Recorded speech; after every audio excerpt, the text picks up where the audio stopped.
Hello friends, आज हम हिंदी व्याकरण के 7वें वीडियो पर बात करने वाले हैं जिसमें संधि के महत्वपूर्ण प्रश्नोत्तर हैं। इससे पहले हम हिंदी के 6 वीडियो देख चुके हैं जिनमें वर्ण विचार और वर्ण विश्लेषण पर हम बात कर चुके हैं। वर्ण विश्लेषण और वर्ण विचार जो टॉपिक हैं वो संधि के पहले हमें पढ़ने बहुत आवश्यक हैं, क्योंकि अगर हमें संधि को ठीक से समझना है, पढ़ना है, तो हमें पहले वर्ण विचार का ज्ञान होना बहुत आवश्यक है। स्वर व्यंजन का ज्ञान नहीं होगा तो हमें स्वर संधि व्यंजन संधि समझ में कैसे आएगी।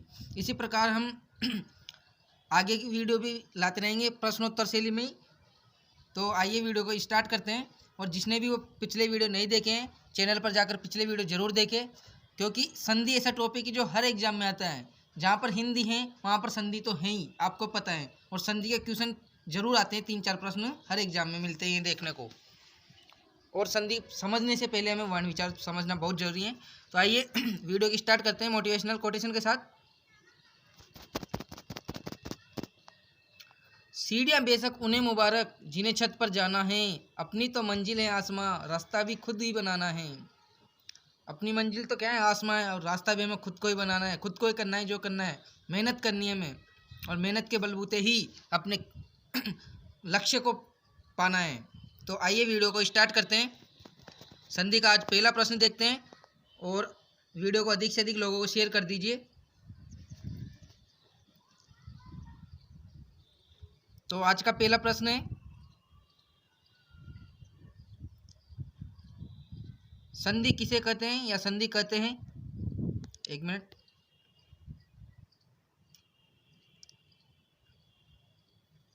संधि कहते हैं यहाँ पर हमें संधि की परिभाषा पूछी गई है। दो वर्णों के मेल को, दो शब्दों के मेल को, केवल दो वर्णों को जोड़ना, दो वर्ण के मेल से तीसरे वर्ण की उत्पत्ति। देखो, हम अधिकतर यही पढ़ते आते हैं कि दो वर्णों के मेल को संधि कहते हैं, लेकिन यही परिभाषा पर्याप्त नहीं है। हमें विकल्प के अनुसार उत्तर देना होता है। ये सही है वैसे परिभाषा, लेकिन इसमें एक विकल्प है, दो वर्णों के मेल से तीसरे वर्ण की उत्पत्ति। तो ये इसका सही विकल्प हो जाएगा, और डी। क्यों? क्योंकि दो वर्ण तो मिलते हैं संधि में, मानता हूँ मैं, लेकिन दो वर्णों के मिलने से क्या तीसरा वर्ण की उत्पत्ति नहीं होती है। जैसे राम प्लस अयन, रामायण बना, तो राम और अयन दो वर्ण हो गए। अब दो वर्ण हो गए ना, मिल गए ना, राम में अ और अयन में भी अ, तो ये दो वर्णों से तो मिलकर क्या बना, आ बना ना। तो ये आ बना क्या है, वो तीसरा वर्ण। तो इस प्रकार दो वर्णों के मेल से तीसरे वर्ण की उत्पत्ति को संधि कहते हैं, इसलिए इसका सही विकल्प हो जाएगा डी। बाकी ये भी सही था, लेकिन यहाँ पर सही विकल्प ये हो जाएगा। अगला प्रश्न देखते हैं। यण संधि का उदाहरण नहीं है। एक मिनट। यण संधि का उदाहरण नहीं है, तो यण संधि का उदाहरण नहीं है वो बताना है। सर्वाधिक पर्यटन व्यवस्था मात्रानंद।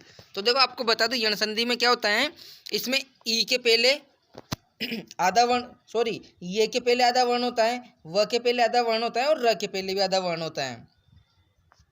तो ये कब होता है, इसमें क्या होता है, जब ई या बड़ी ई या छोटी ई या ऊ के बाद या फिर री के बाद असमान स्वर आते हैं, तब हम कौन सी संधि करते हैं, यण संधि। जिसे ई के बाद में मान लो अ आ गया, तो ये ई का असमान स्वर है ना, तो इसके बाद ये क्या होगा, यण संधि का उदाहरण हो जाएगा। और जब ये ई किस में बदल जाता है, ये में बदल जाता है, आपको पता ही होगा, आपने पढ़ी होगी संधि। और ऊ किस में बदल जाते हैं, दोनों ऊ व में बदल जाते हैं, और री बदल जाता है र में। तो इस प्रकार ये आपको नियम ध्यान होंगे। तो यहाँ पर देखते हैं, देखो र में व के पहले आधा वर्ण दिख रहा है हमें र, तो यहाँ भी हो सकती हैं। यहाँ भी ये के पहले आधा वर्ण दिख रहा है, यहाँ भी ये के पहले आधा वर्ण है व, और यहाँ भी त्र, मतलब र के पहले आधा वर्ण है त। तो इस प्रकार चारों में हो सकती है यण संधि। तो लेकिन यहाँ पर देखते हैं कौन सा उदाहरण इसका है, कौन सा नहीं है। तो देखो, पर्यटन इसका होता है परि प्लस अटन, तो ये पर्यटन बिल्कुल यण संधि का उदाहरण है। वी प्लस अवस्था व्यवस्था, ये भी यण संधि का उदाहरण है। मातृ प्लस आनंद, ये बहुत इंपॉर्टेंट है, इसको ध्यान रखना, इसमें थोड़ा कंफ्यूज मत हो ना आप। तो ये मात्रानंद, मातृ प्लस आनंद, ये भी यण संधि का उदाहरण है। इसको ऐसे मत समझना मात्रा प्लस आनंद और आप कर दो कौन सी संधि का, दीर्घ का, नहीं, ये यण संधि का है। सर्वाधिक, अब देखो सर्वाधिक में भी व के ऊपर रह तो है, आधा तो है, लेकिन क्या होता है, ये सर्वाधिक की संधि विच्छेद होता है सर्व प्लस अधिक। तो सर्व प्लस अधिक ये होगा अपना दीर्घ संधि का उदाहरण। अ और अ मिलकर आ हो रहा है, तो इस प्रकार इसका उत्तर हो जाएगा ऑप्शन नंबर ए। इसका सॉल्यूशन क्या है देखना, समझना इसको। सर्व प्लस अधिक से बना है सर्वाधिक, परि प्लस अटन से पर्यटन, वी प्लस अवस्था से बनता है व्यवस्था। जैसे मतलब ये यहाँ पर समझाया हुआ है कैसे होता है। जैसे वी है, इसमें से हमने स्वर निकाल दिया और व को व्यंजन वाला लिख दिया। उसके बाद में अ को भी निकाल दिया। अब ई और अ मिलने पर असमान स्वर है ना ई के बाद, तो असमान स्वर होने पर क्या होता है, यण संधि होती है और ई किस में बदल जाता है, ये में। तो ये ई को हमने ये में बदल दिया, वह जैसा का जैसा ही है और अ को भी जैसा जैसा ही लिख दिया। अब क्या करेंगे, इनको मिला देंगे। तो वह तो हलंत है, इसका मतलब आधा ही रहेगा। ये के आगे क्या है, अस्वर, तो ये में अ की मात्रा जुड़ गई और वह आधा हो गया। इस प्रकार वे और वस्था व्यवस्था, इस प्रकार बनता है व्यवस्था। इसी प्रकार यहाँ मात्रे आनंद की संधि विचित किया हुआ है, तो इसको भी समझना। इसमें से हमने री स्वर को निकाल दिया है और री और आ मिलकर क्या बने, री के बाद असमान स्वर हैं, तो इसका मतलब क्या है, इसका मतलब री का तो बदलेगा र में और आ का जैसा ही, तो त आधा था यहाँ पर, तो री मात्र और इसमें आ का स्वर मिलते ही हो जाएगा मात्रा और नंद जैसे का जैसे ही लग जाएगा मात्रानंद। इस प्रकार बनता है मात्रानंद। तो आशा करता हूँ समझ में आए हुए। आगे देखते हैं अगला प्रश्न, क्वेश्चन नंबर 3। निम्न में से कौन सा संधि विच्छेद सही नहीं है। BSTC 2018 में आया प्रश्न है, तो 4 में से एक सही नहीं है, बाकी 3 सही है। अभिषेक, इसका होता है दंत स की जगह पर षटकोण वाला मूर्धन्य स का हो जाता है। अभिषेक बिल्कुल सही है ये। रामायण, ये भी सही है, राम प्लस एन, रामायण आपको पता ही है, बचपन से पढ़ते आ रहे हो आप इसको, तो दीर्घ संधि का उदाहरण है। वैसे रामायण में व्यंजन संधि भी मानी जाती है, क्योंकि ये न का न हो जाता है। री रस के बाद में अगर न आता है तो वहाँ पर न हो जाता है, ये आपका पढ़ा होगा आपने नियम। विषम, ये भी बिल्कुल सही है, यहाँ पर जो नियम लग रहा है वही नियम यहाँ पर लग रहा है। ई या ई के बाद में जब अगर दंते से आता है तो उसकी जगह पर कौन सा मूर्धन्य स का आगम हो जाता है। तो यहाँ पर विषम ये भी सही है, रामायण भी सही है, अभिषेक भी सही। नीचे, नीचे ये गलत है, क्यों, क्योंकि इसमें क्या होना चाहिए था, नी प्लस च विसर्ग होना चाहिए था, ये विसर्ग संधि का उदाहरण है निश्चय। और इसमें क्या होता है, इसके बाद में जब ई या उ के बाद में अगर श च छ आता है तो विसर्ग के स्थान पर षटकोण सलगम वाला स यानी जिसे हम तालव्य श बोलते हैं, इसका आगम हो जाता है। तो यहाँ पर हो जाता है निश्चय। इस प्रकार ये गलत है, विसर्ग नहीं है यहाँ पर, इसलिए तो इसका सही उत्तर हो जाएगा तीसरे का डी। इसको समझना आप अच्छे से, यहाँ पर समझाया हुआ है। अभिषेक, इसकी जगह मूर्धन्य स आ जाते हैं दंत स की जगह, रामायण का रामायण हो ही गया।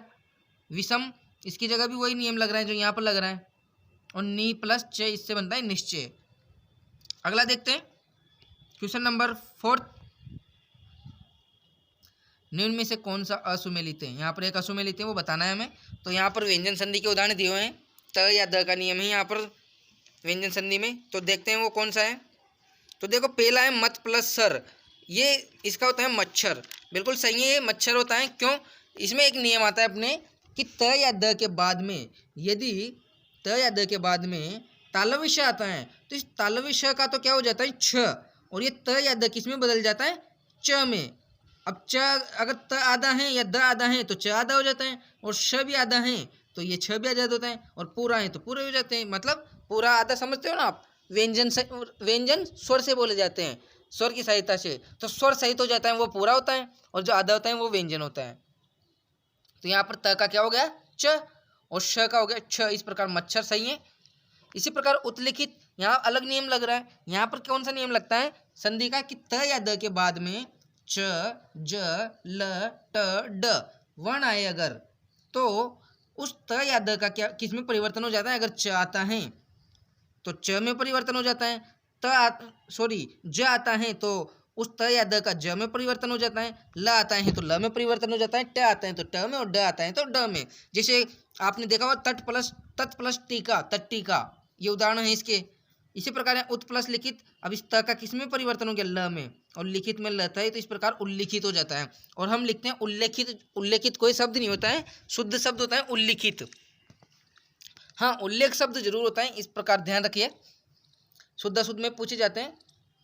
पतहति, यहाँ पर भी त या द की संधि है, व्यंजन संधि। इसका नियम है यदि त या द के बाद में ह वर्ण आता है तो इस त या द का तो बन जाता है दंते द, मतलब छोटा वाला द, और ह का बन जाता है ध, और जो जिसमें जो स्वर हो वो स्वर लग जाता है, जिसमें स्वर नहीं होता वो स्वर रहित लिखा जाता है। तो देखो त में स्वर नहीं है तो त का तो हो गया द, और ये प तो ये हो गया पद। ध का क्या, ध हो जाएगा ह का, और ये पद्धति इस प्रकार भी लिख सकते हैं इस पद्धति को, और ऐसे भी लिखा जा सकता है। और ये द आधा होता है, इसमें ध्यान रखना। इसमें मुख्य बात यही है कि इसमें द दवात वाला आधा होता है, ध धनुष वाला पूरा होता है। मैं आपको बिल्कुल लो लेवल से समझा रहा हूँ, आपको अच्छे से समझ में आ रहा होगा, मैं उम्मीद करता हूँ। इसी प्रकार शरद चंद्र, इसमें भी यही नियम लगता है, सेम नियम है।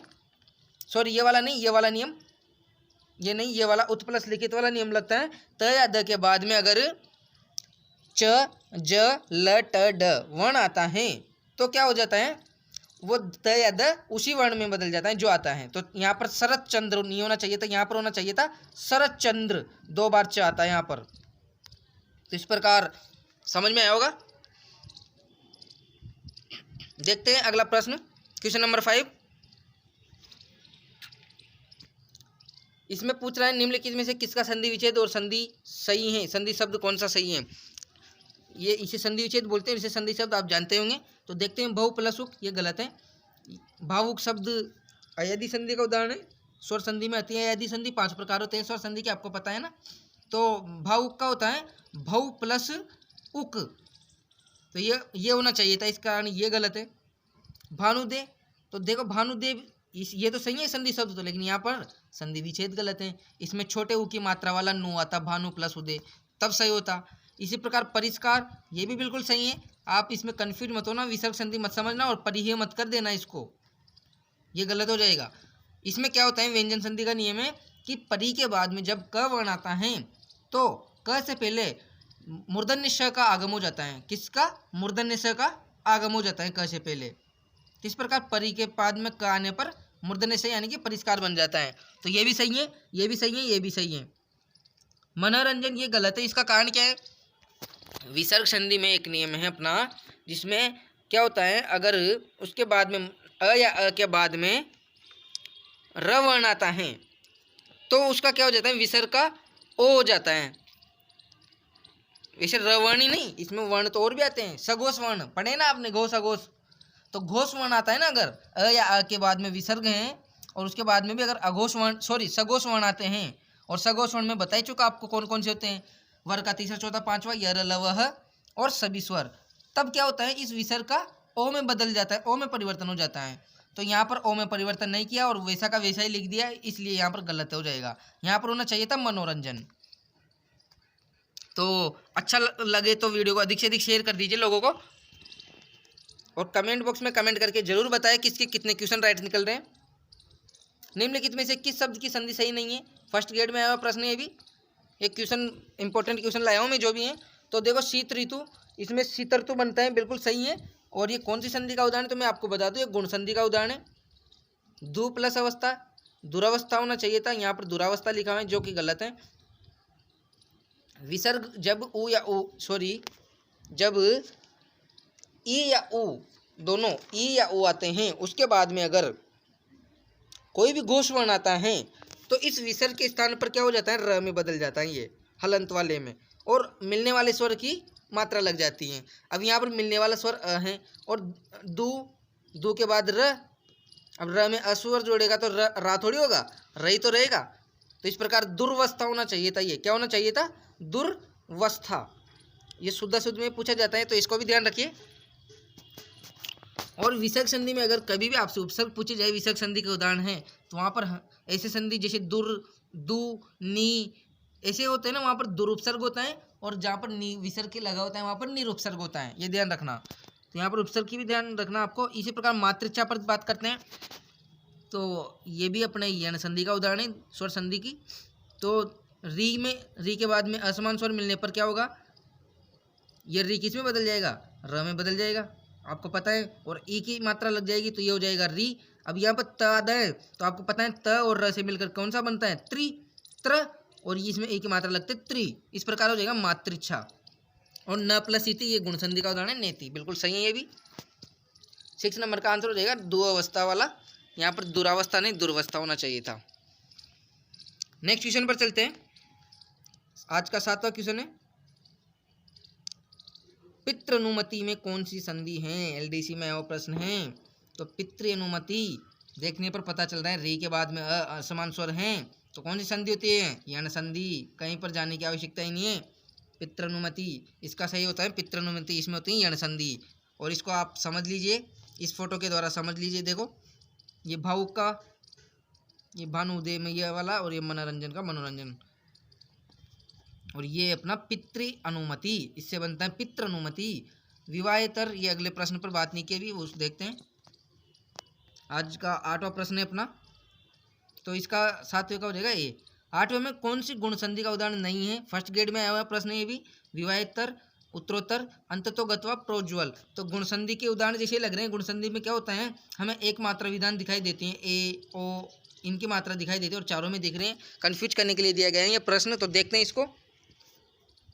इसका होता है विवाह प्लस इतर, तो ये सही है, गुण संधि का उदाहरण है। उत्तरोत्तर, यहाँ पर त 2 बार है, यहाँ पर भी त 2 बार है, यहाँ मिसप्रिंट लिखने में गलती हो गई, तो यहाँ पर सही कर लेना। उत्तर प्लस उत्तर, इससे बनता है उत्तरोत्तर, ये भी गुण संधि का उदाहरण, ये भी है। प्रोज्वल, प्र प्लस उज्ज्वल, ये भी गुण संधि का उदाहरण है, प्रोज्वल, तो ये भी सही है। इस प्रकार अंतत गत्वा इसका उत्तर हो जाएगा, क्यों? ये विसर्ग संधि का उदाहरण है। अंततः प्लस गत्वा, ये होना चाहिए था, अंततः प्लस गत्वा, इससे बनता अंततो गत्वा, विसर्ग का ओ में बदल जाता है यहाँ पर। ये अपने विसर्ग संधि का नियम है। कौन सा? वही पहला नियम जो अभी मनोरंजन में लगा था कि अ या अ के बाद में विसर्ग है, उसके बाद में घोषवर्ण आता है, तो हमें पता है त क्या है, सॉरी ग क्या है, घोषवर्ण है। अंततः प्लस गत्वा, इस प्रकार अंततो गत्वा विसर्ग संधि का उदाहरण, न कि गुण संधि का। इसका उत्तर हो जाएगा सी। और एक चीज, प्रो प्लस उज्ज्वल है ना, इसमें तो क्या होता है, प्रोज्वल में तो सही है, लेकिन हम प्रज्वलित लिखते हैं ना, उसमें एक ही जाता है, ध्यान रखना। प्रज्वलित शुद्ध में ध्यान रखना इसको, इसमें एक ही जाता है, दो नहीं आते। क्यों? प्र प्लस ज्वल प्लस इत, इनसे मिलकर बनता है प्रज्वलित। जबकि ये क्या है, प्र प्लस उज्ज्वल से मिलकर बनता है, और उज्ज्वल किससे मिलकर बनता है, उद प्लस ज्वल, उद प्लस ज्वल यानी कि व्यंजन संधि से उज्ज्वल बनता है। तो इस प्रकार इन बाकी जानकारी को भी ध्यान रखना। देखो क्वेश्चन जरूरी नहीं क्वेश्चन जो बनाए उनसे आए, लेकिन ये एक्स्ट्रा जो बातचीत की जाती है ना, कई बार इनसे ही मिलते हैं, अधिकतर इनसे ही मिलते हैं प्रश्न उत्तर।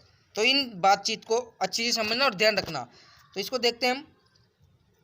विवाहितर, उत्तरोत्तर, उत्तर प्लस उत्तर, अंततो गत्वा, इसमें अंततः प्लस गत्वा, और प्रोज्वल प्र प्लस उज्ज्वल से बनता है, और उज्ज्वल की भी यहाँ पर संधि विच्छेद किया गया है, तो देख लेना आप इसको। अगला प्रश्न देखते हैं आज का 8वें के बाद 9वां प्रश्न है। निम्न में से असंगत कौन सा है, या कौन सा असंगत है? 4 में से कौन सा असंगत है? स्व प्लस इर, स्वेर, सही है। प्र प्लस उड, प्रोड। देखो यहाँ पर सभी में आपको क्या दिखाई दे रहा है, व्यंजन संधि, सॉरी वृद्धि संधि में जो दिखाई देता है ना मात्रा विधान, 2 मात्रा विधान, वो दिखाई दे रहा है। अब यहाँ पर चारों में व्यंजन संधि तो नहीं है। देखते हैं, बात करते हैं क्या असंगत है।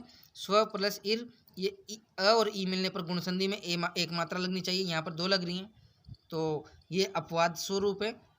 इसी प्रकार प्र प्लस उड, अ और उ मिलकर ओ बनता है, यहाँ भी औ बन रहा है, इसलिए ये भी अपवाद है। और अक्स प्लस उइनी, मतलब अ और उ के बाद में क्या बनता है, ओ बनता है, यहाँ भी औ बन रहा है, इसलिए ये भी अपवाद हैं और सही भी हैं। तीनों सही हैं, ये शुद्ध है शब्द, और संधि विच्छेद और संधि शब्द सभी सही हैं इनमें। लेकिन ये क्या है, ये तीनों ही क्या है, अपवाद हैं। किसके? गुण संधि के तो अपवाद हैं, और वृद्धि संधि के रूप है ये तीनों। तो इनको अच्छे से ध्यान रखना। आप पढ़े भी होंगे आपने। 1 प्लस औसत, ये बिल्कुल वृद्धि संधि का उदाहरण है, बिल्कुल शुद्ध सही है ये। 1 प्लस औसत से बनता है वनौषध, जो कि सही है। सभी लगतों में व्यंजन सॉरी वृद्धि संधि के उदाहरण रहे हैं ये, लेकिन क्या है, ये वृद्धि संधि का उदाहरण नहीं, ये वृद्धि संधि के रूप हैं और गुण संधि के अपवाद है तीनों। तो तीनों तो एक जैसे हो गए। असंगत पूछा है तो ये असंगत हो गया, क्यों? क्योंकि वृद्धि संधि का उदाहरण है, जबकि वृद्धि संधि के रूप हैं, गुण संधि के अपवाद हैं। तो इस प्रकार देखना इसको अच्छे से। अगला प्रश्न देखते हैं। भविष्य का संधि विच्छेद होगा, तो भविष्य का संधि विच्छेद, इसमें अयादी संधि है अपने, और भो प्लस इससे, इसका सही संधि विच्छेद यही हो जाएगा, भो प्लस इससे। इसमें क्या होता है, ओ के बाद में असमान स्वर आ रहे हैं, तो इस ओ का किस में बदल जाता है, औ में बदल जाता है, और आने वाले स्वर की मात्रा लग जाती है, तो औ भव हो जाता। भव में ई की मात्रा लगने पर भवी हो गया, और शे का जे भविष्य। इस प्रकार भविष्य बनता है, और ये सभी गलत हैं। 11वां नंबर का क्वेश्चन देखते हैं। किसमें सही संधि विच्छेद नहीं है, सही विकल्प चुने। यहाँ पर सही विकल्प चुनना है। मातृ प्लस उपदेश, मातृोपदेश, तो ये यण संधि का है। मातृ प्लस उपदेश मातृपदेश बनता है, बिल्कुल सही है। वि प्लस छेद ये व्यंजन संधि का उदाहरण है, विच्छेद। इसमें क्या होता है, स्वर के बाद में अगर छ वर्ण का आगम हो जाता है तो वहाँ पर अपन क्या करते हैं, च का आगम हो जाता है वहाँ पर। आपने इसे शब्द भी पढ़े होंगे, मातृछाया, एग्जाम में प्रश्न ये मातृ प्लस छाया, इससे बनता है मातृछाया, उसमें च का आगम हो जाता है वहाँ पर भी। इसी प्रकार बनता है तरुछाया। तो इसको प्रश्न में क्या पूछा है हमसे, सही विकल्प चुनना है। संधि विच्छेद नहीं है, सही। तो यहाँ पर तो दोनों ही सही है, ये भी सही है और ये भी सही है। हमसे क्या पूछे, दोनों संधि विच्छेद सही नहीं है। तो देखो दोनों सही है, तो इसका क्या हो जाएगा, एक और दो दोनों। तो आपको इसको मत करे आना यहाँ पर, एक और दो दोनों, भाई दोनों सही है। वहाँ प्रश्न में पढ़ना है, प्रश्न में क्या दिया हुआ है, संधि विच्छेद सही नहीं है। अब यहाँ पर तो दोनों ही सही हैं, तो एक और दो दोनों कैसे हो सकता है, तो ये तो नहीं होगा। दोनों सही है, ये भी नहीं होगा और ये भी नहीं होगा। तो यहाँ पर क्या पूछ रहे हैं, नहीं है, इसलिए यहाँ पर न तो एक न ही दो। इस प्रकार इसका उत्तर हो जाएगा डी। समझ में आ रहा होगा, क्योंकि यहाँ पर क्या पूछा है हमसे, संधि विच्छेद सही नहीं है और संधि विच्छेद दोनों का सही है, तो न तो एक और न ही दो इसका उत्तर हो जाएगा, दोनों सही है इसलिए। अगला प्रश्न देखते हैं, क्वेश्चन नंबर 12। निम्नलिखित में से किस विकल्प में संधि का सही प्रयोग नहीं हुआ है। गण प्लस ईश गणेश, सही है ये भी। मधु प्लस आचार्य मध्वाचार्य, ये भी सही है, यण संधि का है, ये गुण संधि का है। हरि प्लस इच्छा हरि इच्छा, दीर्घ संधि में बड़ी हो जाएगी यहाँ पर री में, तो ये भी सही है। मात्र इच्छा, ये छिपा है देखो चोर, ये गलत है। क्यों, आपको इस लग रहा होगा हरि इच्छा और मात्र इच्छा एक जैसे, नहीं, इसमें होना चाहिए था मातृ प्लस इच्छा, यण संधि का उदाहरण होता था और इससे बन जाता अपना मातृच्छा, ये वाला। तो यहाँ पर गलत है और हमसे क्या पूछा है, सही प्रयोग नहीं हुआ है, तो ऑप्शन नंबर डी इसका सही उत्तर हो जाएगा 12वें का। Question number 13। इनमें से संधि की दृष्टि से अशुद्ध पद हैं, हमें संधि की दृष्टि से अशुद्ध पद बताना है। मन प्रसाद, बिल्कुल सही है, मन प्लस प्रसाद। इसमें क्या होता है, आ के बाद में अगर विसर्ग है और उसके बाद में मिलने वाला वर्ण क ख प फ हो, तो आ के बाद वाला विसर्ग में ही बदल जाता है या विसर्ग ही रह जाता है, ये कहो। तो मन प्लस प्रसाद से मन प्रसाद ही बनता है। इसी प्रकार अधपतन, अध के बाद में प आ गया ना, क ख प फ बोला था भी मैंने, तो अध के बाद में प आने पर, मतलब विसर्ग के बाद में प आने पर अधपतन वैसा का वैसा ही रह जाएगा। मनोकामना, ये अशुद्ध है। क्यों, यहाँ पर भी मन प्लस कामना बनता है, मन प्लस कामना। और मैंने बोला था भी आ के बाद में विसर्ग हो और आने वाला वर्ण, अगर आने वाला शब्द क हो, तो क्या हो जाता है, वो वैसा का वैसा ही रहता है विसर्ग। तो मन प्लस कामना का बनना चाहिए था मन कामना। इसको शुद्ध में भी ध्यान रखना, बहुत ही इंपॉर्टेंट है, कई बार पूछा गया है एग्जाम में। मनोकामना शब्द दे देते हैं, वो अशुद्ध होता है। मन प्लस कामना। निरोग, ये भी सही है, ये भी विसर्ग संधि का उदाहरण है। नी प्लस रोग, इसमें क्या होता है, अगर छोटा ई या छोटा ऊ हो और उसके बाद में क्या होना चाहिए, विसर्ग, और मिलने वाला वर्ण र हो, तो उस छोटे ई या ऊ का बड़े ई या ऊ में परिवर्तन हो जाता है। जैसे नी प्लस रोग निरोग, इसी प्रकार नी प्लस रव नीरव, नी प्लस रज नीरज। तो ये ध्यान रखना, संधि के नियम है, आपने पढ़ रखे होंगे। अगला प्रश्न देखते हैं आज का 14 नंबर क्वेश्चन। वाक प्लस में का शुद्ध संधि विच्छेद युक्त पद हैं, तो वाक में वांग में वाग में वांग में वांग में वांग में। तो देखो एक नियम कहता है अपना संधि का, व्यंजन संधि का दूसरा नियम है कि वर्ग का जब पहला वर्ण के बाद में मिलने वाले शब्द का पहला वर्ण, मिलने वाले शब्द का अगर वर्ण पांचवा हो, तो इस पहले का पांचवें में बदल जाता है। एक का 5 पढ़ा होगा आपने नियम। तो क का पांचवा कौन सा होता है, इंग, पढ़ा था ना अपन ने। तो वाक प्लस में का बनेगा वांग में, जो कि अपने ऑप्शन नंबर 3 में दिखाई दे रहा है हमें। अब ये क आधा था तो ये भी आधा रहेगा, यहाँ पर भी दिया रहा है ऐसा तो, लेकिन यहाँ पर क्या कर दिया, इसको पूरा कर दिया, इसमें स्वर जोड़ दिया वांग में। अब ये हलंत था, ये भी हलंत ही रहेगा। इस प्रकार इसका सही उत्तर हो जाएगा ऑप्शन नंबर सी, वांग में। आखिरी प्रश्न आज का, निम्न में से संधि की दृष्टि से शुद्ध शब्द हैं, शुद्ध शब्द बताना है।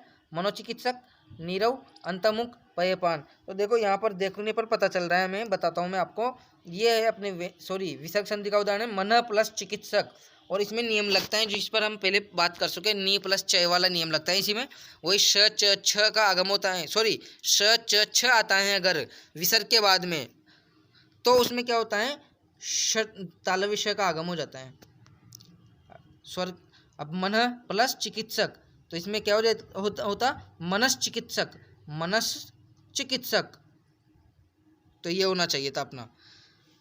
इस प्रकार ये गलत हो गया। नीरव, अभी मैंने बताया था नीरव बड़ा ई होना चाहिए था, नी प्लस रव, वो नीरज और निरोग वाला नियम लगता है। अंतर्मुख, यहाँ पर अंतर्मुख होता है, देखो अंत पुनः प्रातः, ये आने के बाद में अगर कोई सा भी ये आ जाता है, घोष वर्ण आ जाता है, अंत पुनः प्रातः के बाद में अगर घोष वर्ण आ जाता है तो क्या होता है उसमें, तब उसके र में बदल जाता है कौन, विसर्ग। अंत पुनः प्रातः के बाद में घोष वर्ण, जो कि हम बात कर चुके हैं, वो आ जाता है, तो विसर्ग किस में बदल जाता है, र में। और अंतर्मुख प्लस क्या हो जाता है, अंतर्मुख, क्या हो जाता, अंतर्मुख। इस प्रकार ये भी गलत है, ये भी गलत है और ये भी गलत है। प, पान, ये बिल्कुल सही है। ये वही क ख प फ वाला नियम लगता है, इसमें अ या आ के बाद में विसर्ग है और उसके बाद में क ख प फ आता है, तो विसर्ग अपने ही विसर्ग में ही बदल जाता है। तो ये इसका सही उत्तर हो जाएगा डी। तो इस प्रकार हमने ये 15 प्रश्न देखे। मैं उम्मीद करता हूँ आपको प्रश्न अच्छे लगे होंगे। तो वीडियो को अपने सभी साथियों को शेयर कर दीजिए, और किसी भी प्रश्न में अगर आपको डाउट हो, कोई भी बात पूछनी हो, तो कमेंट बॉक्स में कमेंट ज़रूर कीजिए। और अपने इस चैनल को जिसने भी सब्सक्राइब नहीं किया है, प्लीज़ चैनल को सब्सक्राइब कीजिए, ताकि आने वाली वीडियो की नोटिफिकेशन मिल सके। इनका आपको उत्तर कमेंट बॉक्स में देना है। इनमें से कौन सी संधि है, सही संधि विच्छेद होगा, मतलब संधि भी बतानी और सही संधि विच्छेद भी बताना है। इन चारों शब्दों का हमें यमुनोज, वध्वेश्वर, उच्छ्वास और शिरोधार है, इन चारों शब्द में कौन सी संधि है और संधि विच्छेद क्या होगा, ये कमेंट बॉक्स में आप जरूर लिखना इसको। तो ये था आज का वीडियो। इसी प्रकार हम एक दिन छोड़कर एक दिन हिंदी का वीडियो लाते रहेंगे, एक दिन हिंदी का, एक दिन जीके का। तो देखते रहिए, आप बने रहिए अपने इस चैनल पर। तब तक के लिए मिलते हैं अगले वीडियो में। धन्यवाद।